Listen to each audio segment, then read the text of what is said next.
Good morning. I'm Rabbi Josh Caruso of Anshe Chesed Fairmount Temple, and it is my unfortunate privilege to be here with Gary's family and to pay him tribute as he should be paid after this life in which he made such an impact on so many.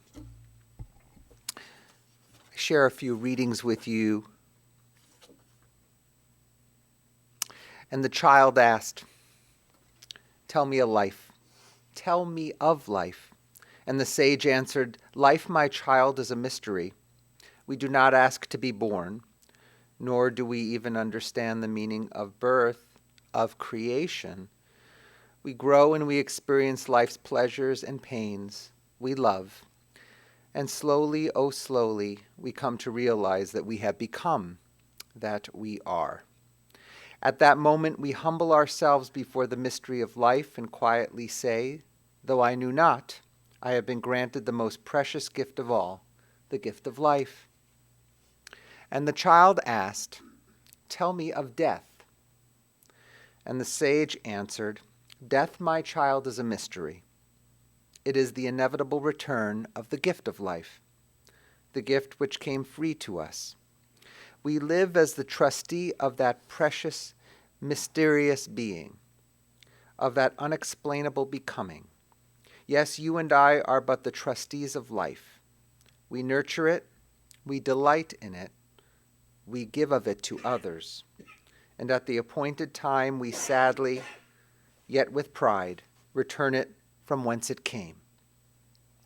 To the beauty, my child, is that what we are, what we have become, remains long after the gift has been returned. It remains as a precious keepsake with our loved ones who live on.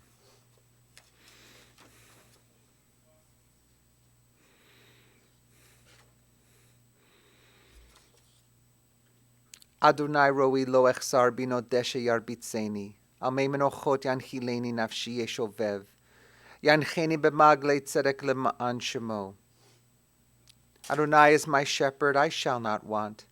God makes me lie down in green pastures, leads me beside the still waters, and restores my soul. God leads me in right paths for his name's sake, and even when I walk in the valley of the shadow of death, I will fear no evil, for you are with me, God. Your rod and your staff, they comfort me. You have set a table before me in the presence of mine enemies. You have anointed my head with oil. My cup runneth over. Surely goodness and mercy shall follow me all the days of my life, and I shall dwell in the house of the Lord forever.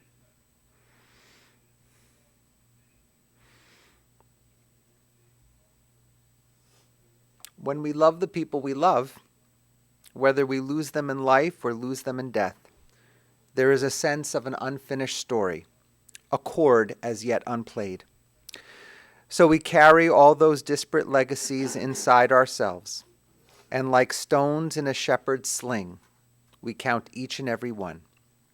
So today, we gather to thank them, to thank Gary, for being part of the stories that not only we tell, but also the story of who we are. For even absent voices have an echo inside of us. And even when the person is no longer here, we know that love doesn't die. People do, but love does not die. Perhaps Gary never consciously realized it, but the trajectory of his life and the choices he made an everlasting impact on the lives he touched. Importantly, Brian and Randy learned what it means to live with passion, purpose, and possibility. I know they each want to share some words. We're going to invite Brian to speak first, and Randy's going to come up, and then Betty's going to share.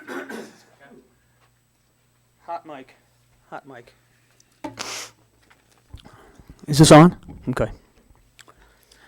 Look, we all know about my dad, I don't need to go into huge detail about his character, because he was a character. We all know he was a character. You know, he always wanted to make people happy. He was funny and he didn't realize it.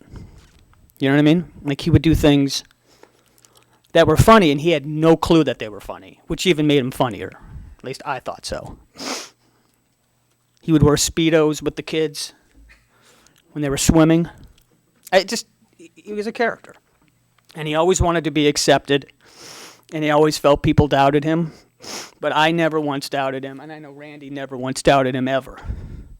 You know, he gave me the gift of music, which is my soul.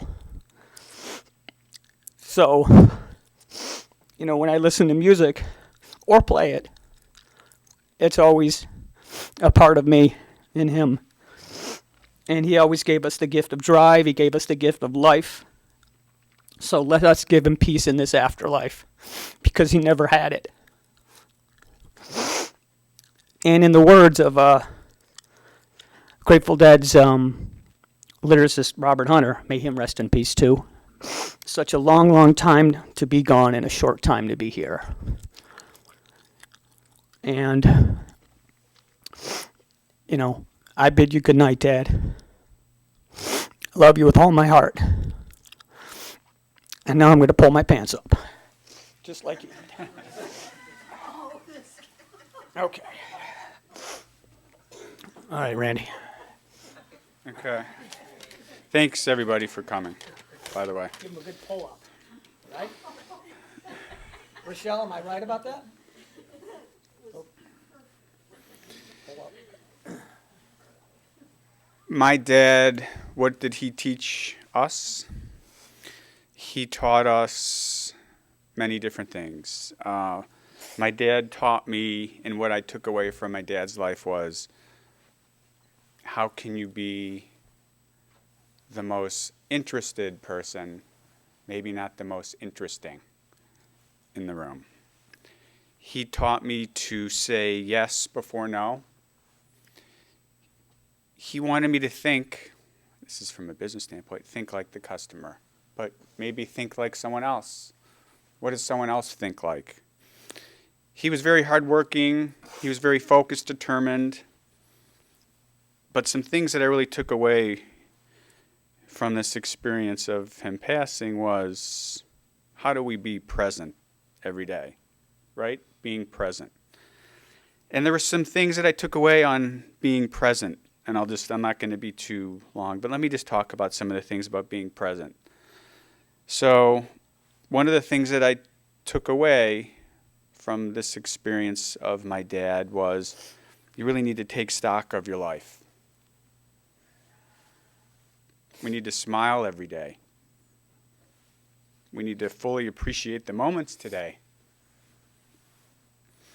Forgive past hurts. Love your job.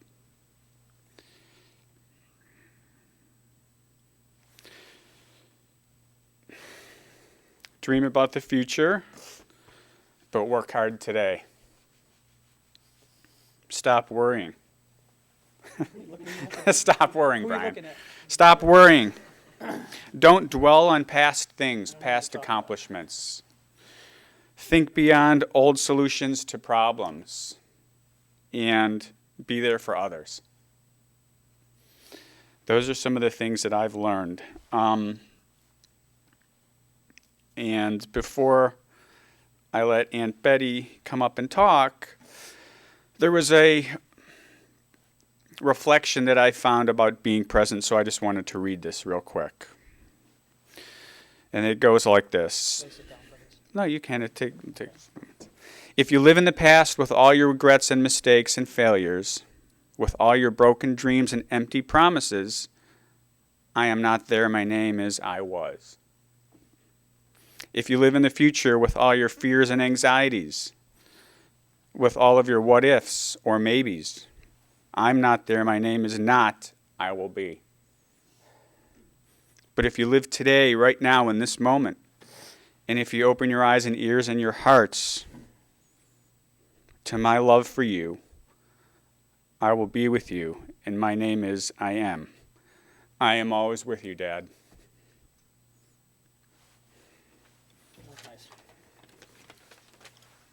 I got one little song that I usually sing to someone that I've lost. So, lay down, my dear brothers, lay down and take your rest. Won't you lay your head upon your Savior's breast? I love you, oh, but we love your dad the best. And I bid you good night, good night, good night, night, Dad.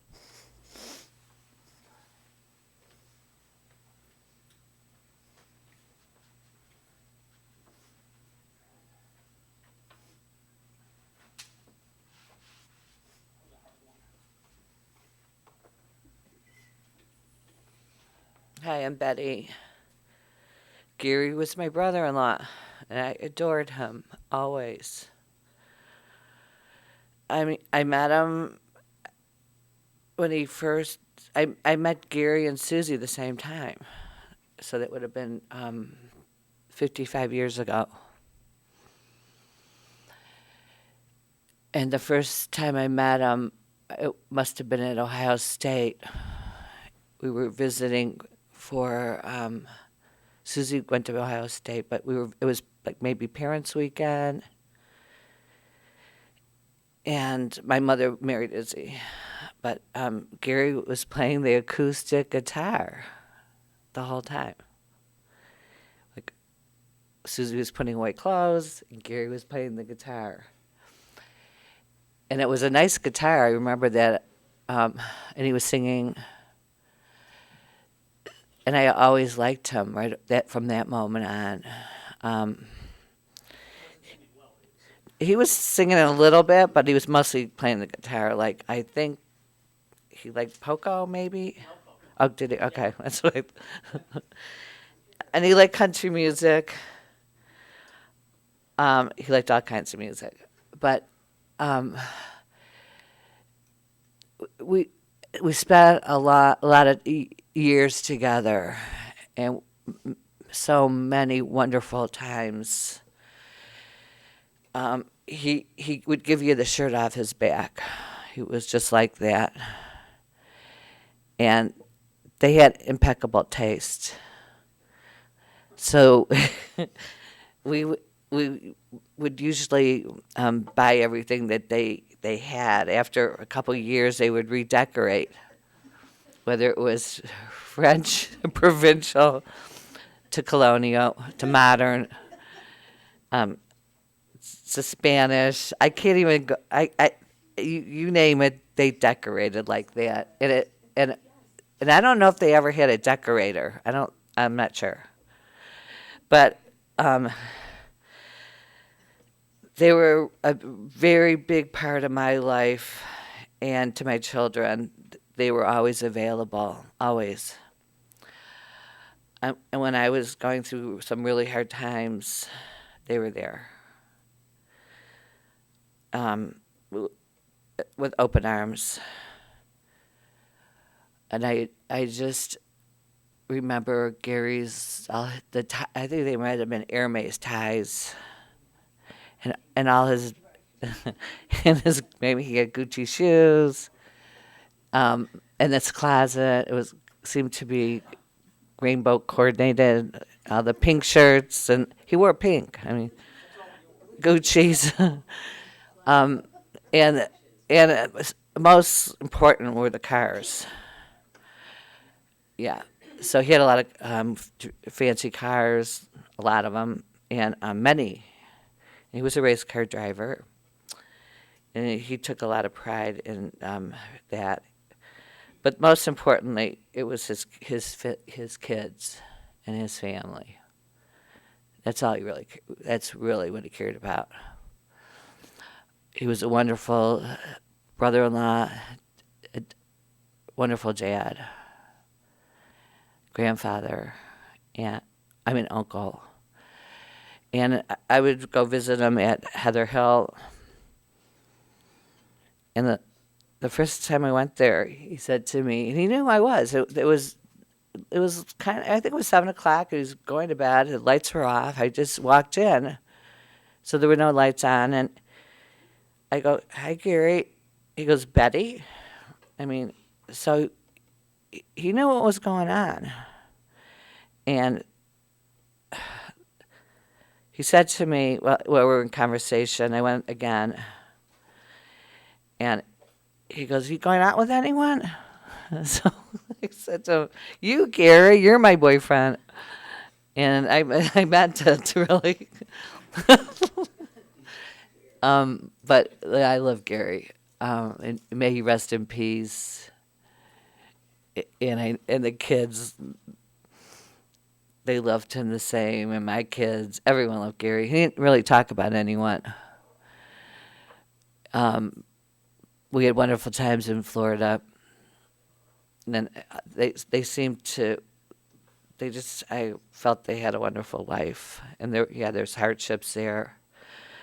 But for the most part, my eyes, they were the number one couple. And that's how I will remember them. But Gary, just rest in peace. And I love you.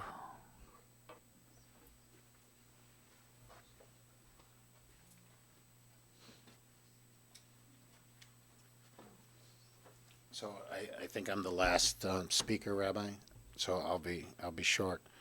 I was just listening. My name's Tom Reaney, and Betty and I were married for quite a while, and I was Gary's brother-in-law, and I wanted to. I'm just sitting here in the room and I'm reflecting back on meeting the Golenberg family. I wanted to tell this to Gail and Rochelle and the kids, and then I have something for the grandkids. But I remember meeting the Golenberg family for the first time. I think I was 5 years old, and my mother took me up to Thornton Park ice skating rink, and there we met Flo, Grandma Florence. And my mom was ice skating, and she was trying to teach me to ice skate, and Florence was a beautiful woman. And I remember my mother and Florence talking. My mom's 93 today. And I remember listening to their conversation. I still recall this. And I said, wow, this is really an interesting person here. Florence is really very colorful, and she's a good skater, too. Well, I didn't know that eventually the Golenbergs would be coloring my life when I married Betty and was introduced to Gary and Sue. But that's the first time I met the Golenberg family. The first time I met Gary was also very memorable. He started talking to me about EBITDA and about how his sales growth was going to do this or that, and his cost of goods sold. And all I had said was, "Hi, nice to meet you." And I think he knew that I was a CPA at that time in my life, and so he started talking my language. I didn't really want to talk about any of that stuff. But his EBITDA conversations with me just stuck because he would talk to me for years about his business and his EBITDA. But beyond that, what I remember about Gary is how generous he was to Betty and I when we were young marrieds. He and Sue would take us to Giovanni's, and they'd take us to Noggin's, and they'd take us to every restaurant. And he would always pick up the check. He would always pick up the check. And the way he was generous to my children, our children, Allie and Adam, was it was more than kind. It was more than kind because it came from his heart. It's who he was. He was a provider. He was an awesome provider, and he enjoyed that very much. To the grandchildren, your grandfather was a very colorful person. And if you can live your lives in a way to impact others, he's impacted many, many people. And a lot of them aren't here today, but your grandfather was special. And I think when I pass, I want to look back at my life and I want to say I touched many people and I lived a colorful life and I impacted others. And that was your grandfather. He lived a colorful life. He was a character. He impacted many, many people. And for that, he's a shining light in all of our lives. So, Gary, we love you. We're going to miss you. And, Rabbi, it's all I have to say.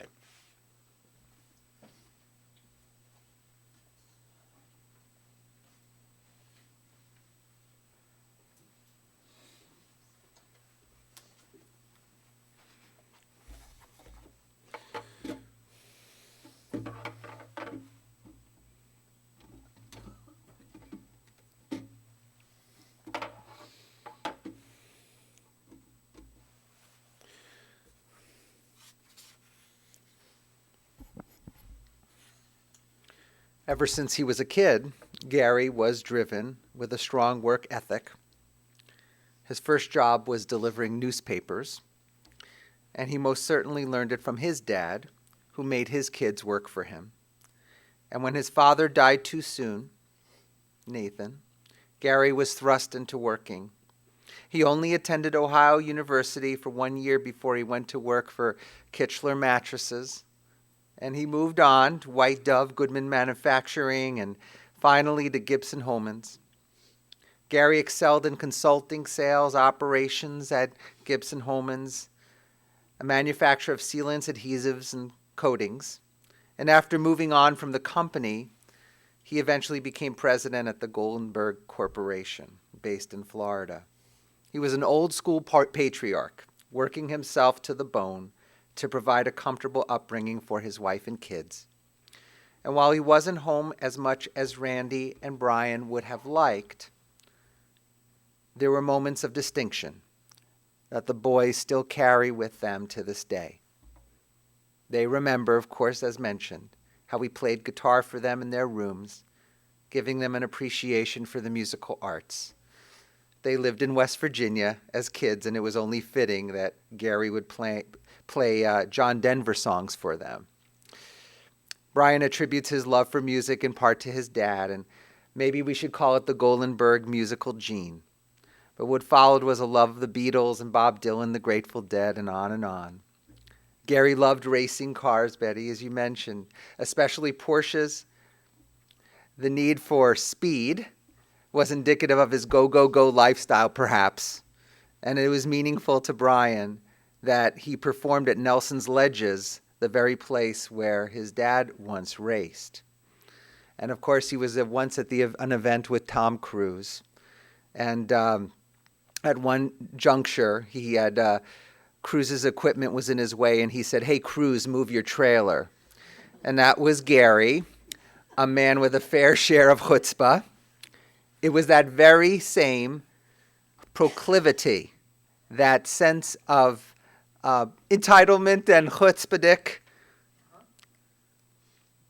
that emboldened Gary to claim he was a doctor to get a good parking spot, or whenever he needed it, pull out that card.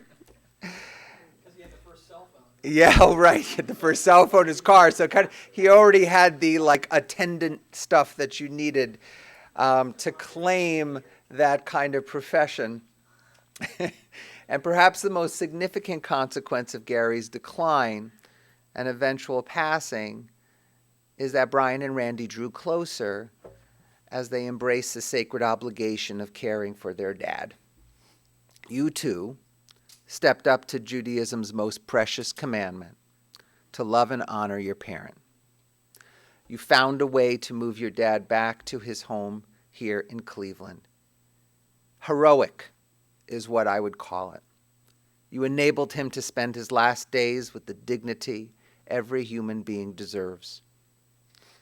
And the boys would be the first to tell you that this journey would not have been easy without the loving care and support of their significant others, their brides, Karen and Debbie.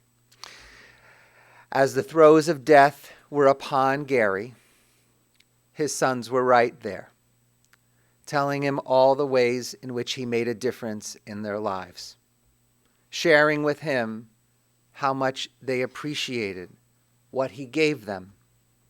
How often do we have the opportunity to take that time to share with someone exactly what they meant to us? The boys were able to convey that while each of us is human, with faults and struggles, they all bring us down sometimes. That they knew how hard he had worked for them, how much he loved them. His core, his foundation, was a love for his children and his grandchildren, which he expressed on those Saturdays, going swimming with those Speedos, and of course going to lunch. Those memories indelibly continue to be etched in everyone's minds. The gifts that he gave you all. But for Randy and Brian, it was those tender moments that help us recognize the fragility of life, the importance of marking those moments, telling our loved ones what they mean to us. You gave him this incredible gift of really understanding what it means to receive the gifts back, all the gifts that he gave to you. What a blessing, and something that you should always be very proud of how you handled your dad, how you handled him with care. I know he's here, and I believe that the spirit outlives the body. And he's smiling at this moment and grateful to all of you and the gifts and the piece of the puzzle that fit into his life that you offered. At this time, we think about the legacy that he leaves, a loving father of Randy and Brian, and Debbie and Karen, a devoted grandfather of Zachary, Justin, and Brandon, a dear brother of Glenn and Barbara, Avram, Greg and Leslie, and Gail, brother-in-law of Rochelle, and cherished uncle and great-uncle. Zichrono livracha, may his memory forever be a blessing, and let us say, Amen. I'd like, before we turn to Elmalei Rachamim and the Mourner's Kaddish, for the boys to stand up with Gail, and we can tear your Kriya ribbon.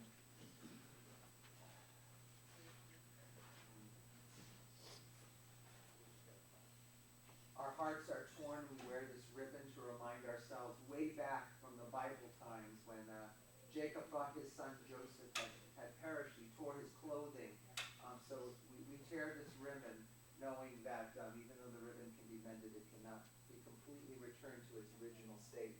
In the same way, our lives have changed, and it's a new chapter that you are all entering into. And I know, Gail, you're here representing your siblings as well. I'm going to ask you to repeat these words after me. Baruch, Baruch atah Adonai, Eloheinu, melech haolam, Dayan, ha'emet. It means, blessed are you, God, you're the true judge. I like to interpret it this way. God, we don't always know the ways in which you work. You are often a mystery to us. In fact, it's hard to know you sometimes. But we hold very close to your traditions and to your customs at this time.